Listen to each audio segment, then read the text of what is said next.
পটুয়াখালীর উপকূলের আলীপুর, মহিপুর, চরমন্তাজ মৎস্য কেন্দ্রে এখন এভাবে ইলিশ ধরা ট্রলারের দীর্ঘ লাইন। নদী ও সাগরে ইলিশ ধরা বন্ধ থাকায় উপকূলের হাজারো জেলে এখন বেকার হয়ে অলস সময় কাটাচ্ছেন।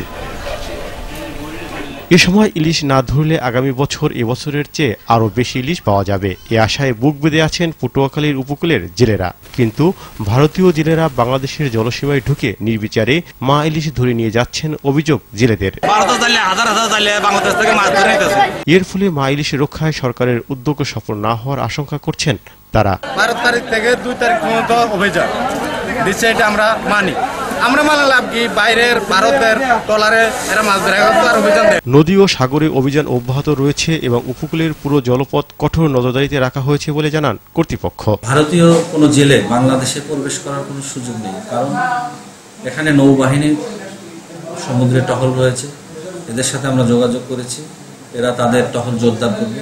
যে কোনো কেউ মাছ ধরার সাথে লিপ্ত আছে তাদেরকে আমরা এই সময়তে আটক করছি।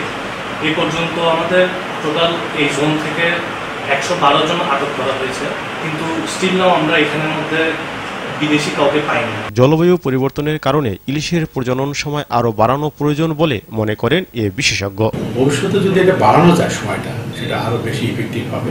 দেশীয় জলবায়ুর প্রভাবের জন্য যে আমাদের এই প্রজনন মৌসুমটা প্রভাবিত হয়, সেই বিষয়টা অনেকটাই আমার মনে হয় যথেষ্টভাবে ইনফরমেশন আমরা পাবো।